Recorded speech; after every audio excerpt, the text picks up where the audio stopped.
Hello student, good evening. हम लोग कक्षा 11 का अर्थशास्त्र का रिवीजन करेंगे। इकाई 2 पहले हम लोग पढ़े थे उस दिन आंकड़ों का संकलन, मतलब आंकड़ों को कैसे इकट्ठा किया जाता है। जो भी हम लोग आंकड़े इकट्ठे करते हैं वो आंकड़े अव्यवस्थित होते हैं और संगठित होते हैं। मतलब कोई अनुसंधानकर्ता जब आंकड़ों को इकट्ठा करता है तो वो आंकड़े व्यवस्थित नहीं होते हैं, तो उन आंकड़ों को हम लोग उनकी विशेषताओं के आधार पर उनको वर्गीकृत करते हैं। वर्गीकृत करने के बाद फिर उनको सुव्यवस्थित करके तब उनको प्रस्तुत करते हैं। तो आंकड़ों का संगठन, ऑर्गेनाइजेशन ऑफ डाटा, इसका अर्थ है वे समस्त क्रियाएं जिनके द्वारा संकलित आंकड़ों को सुव्यवस्थित रूप में प्रस्तुत करके समझने योग्य बनाया जाता है। उन आंकड़ों का व्यवस्थितीकरण या उनको आंकड़ों का व्यवस्थितीकरण या संगठन करते हैं। कहने मतलब वो समस्त क्रियाएं जिनके द्वारा हमको जो आंकड़े इकट्ठे किए रहते हैं उनको हम सुव्यवस्थित रूप में प्रस्तुत करके समझने योग्य और सरल बनाते हैं। तो उनको आंकड़ों का व्यवस्थितीकरण या संगठन कहते हैं। अब देखिए, इसमें आंकड़े में दो प्रकार के होते हैं। एक चर होता है, वेरिएबल। चर मतलब होता है चेंज, जिसमें चेंज होता हो, वे चर होते हैं। एक अचर होता है जो जिनका मान बदलता नहीं है। तो चर वेरिएबल है, संख्यात्मक विशेषताएं उसकी ये है। चर या वेरिएबल की संख्यात्मक विशेषताएं हैं जैसे भार, आयु, ऊंचाई इत्यादि, जिनकी मात्रा विभिन्न व्यक्तियों के लिए भिन्न होती है, वे चर कहलाते हैं। चर दो प्रकार का होता है, एक खंडित विविक्त चर, एक अखंडित सतत चर। खंडित चर वे होते हैं जिनका वैल्यू पूर्णांक में होता है, जैसे 2, 4, 6, 8, 1, 2, 3। और अखंडित चर वे होते हैं जिनका वैल्यू पूर्णांक में नहीं होता है, जैसे पॉइंट 2.4, 3.5, 4.6 इस रूप में होता है, वे अखंडित या सतत चर कहलाते हैं। तो जैसे हम यहाँ एक तालिका द्वारा हम समझ सकते हैं। जैसे मान लीजिए कोई संख्या जैसे है 7, 8, 9, 10, 11, इनको मिलान चिन्ह कहते हैं, टैली चिन्ह के रूप में इनको प्रस्तुत करते हैं। ये आवृत्ति फ्रीक्वेंसी है। जैसे मान लो कोई संख्या 7 है तो किसी श्रेणी में 4 बार आई है।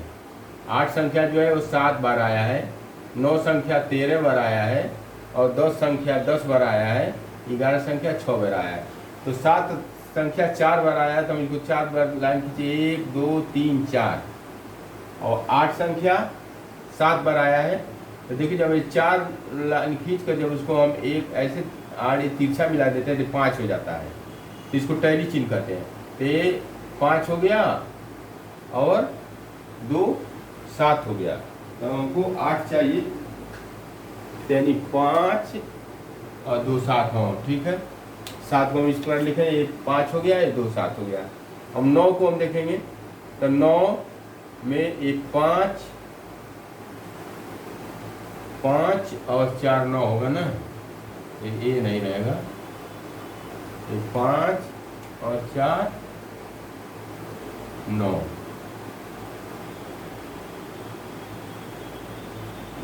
9 13 बार आया है, इसको हम 13 बार दिखाएंगे। 5 हो गया, फिर 1, 2, 3, 4, इसको तिरछा मिला दिए, ये भी 5 हो गया। 5 5 10 और 3 13 हो गया। इसी प्रकार 10 संख्या 10 बार आया है तो देखिए 5 5 10 हो गया। 11 संख्या 6 बार आया था, ये 5 हो गया, 1 6 हो गया। अब ये आवृत्ति हो गई, यानी 7 संख्या 4 बार आया, 8 7 बार आया, 9 13 बार आया, 10 10 बार आया और 11 6 बार आया। तो इसकी फ्रीक्वेंसी आवृत्ति, इसको सबको जोड़ देंगे तो 7 4 11, 3 14, 26 को 0, 2 2 4 4, सिग्मा एफ इसको कहते हैं। यानी पूरी फ्रीक्वेंसी को हम जोड़ दिए, सिग्मा एफ हमारा 40 आ गया। तो ये हमारा एक खंडित विविक्त चर हो गया। अब अखंडित चर को हम देखेंगे यहाँ पर, देखिए जैसे 0 से 10, मान लो कोई किसी क्लास में बच्चे हैं, और मान लो कक्षा 11 में बच्चे हैं जो 8 साल का पेपर दिए हैं, तो उसका नंबर हम देखेंगे। तो उसमें देखते हैं 0 से 10 के बीच नंबर पाने वालों की संख्या 10 है। 10 से 20 के बीच नंबर पाने वाले बच्चों की संख्या 22 है। 20 से 30 अंक पाने वाले बच्चों की संख्या 40 है। 30 से 40 अंक पाने वाले बच्चों की संख्या 6 है। और 40 से 50 अंक पाने वाले बच्चों की संख्या 2 है। ये हमारी बारंबारता हो गई। अब ये देखो 0 और 10 ये वर्गांतर है, तो इसको 0 को हम निम्न सीमा कहते हैं और 10 को उच्च सीमा कहते हैं।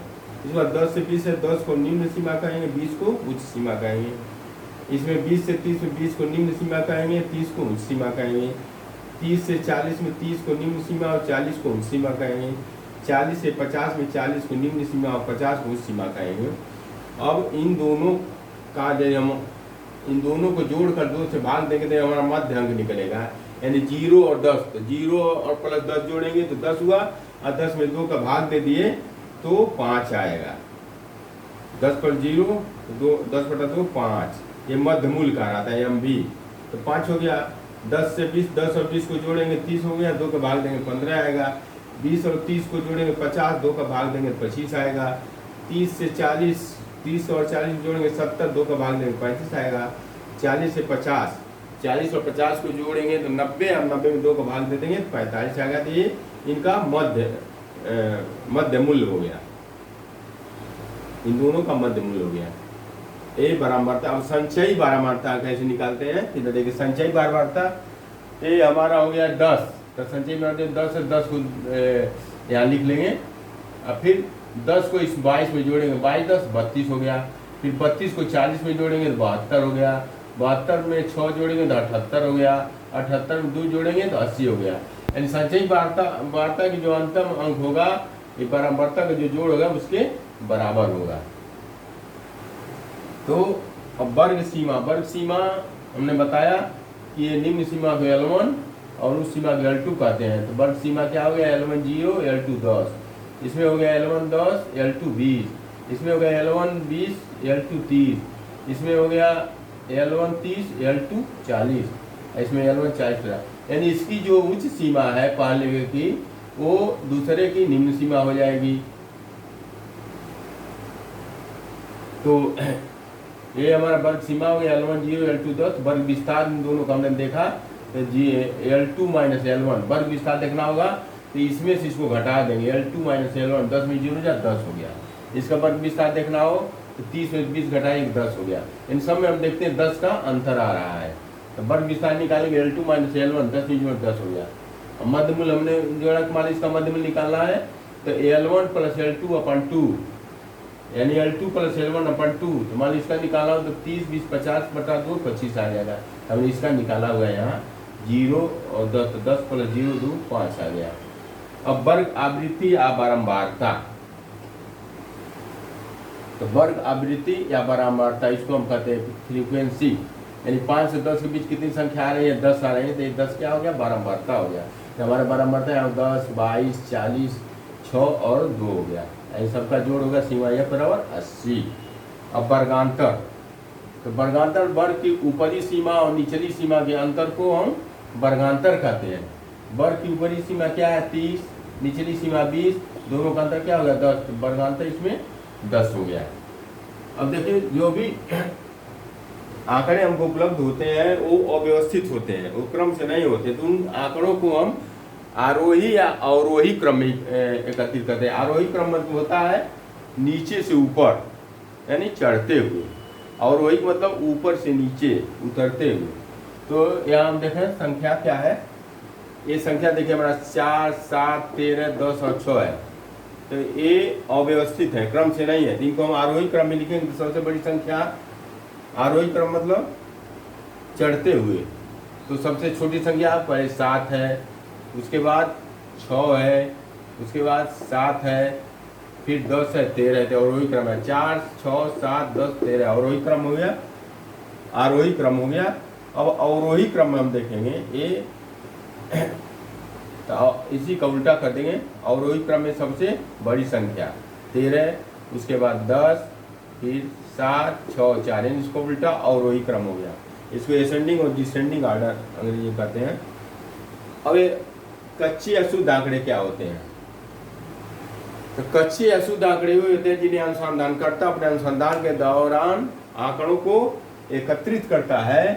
ये आंकड़े अव्यवस्थित होते हैं, अतः इन्हें व्यवस्थित करना होता है। यानी कच्चे अशुद्ध आंकड़े वे आंकड़े होते हैं जिन्हें एक अनुसंधानकर्ता अपने अनुसंधान के दौरान एकत्रित करता है। ये आंकड़े अव्यवस्थित होते हैं, अतः इन्हें हम उनकी विशेषताओं के आधार पर व्यवस्थित करते हैं।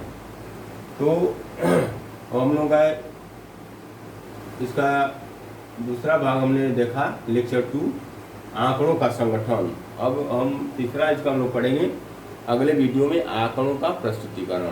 धन्यवाद।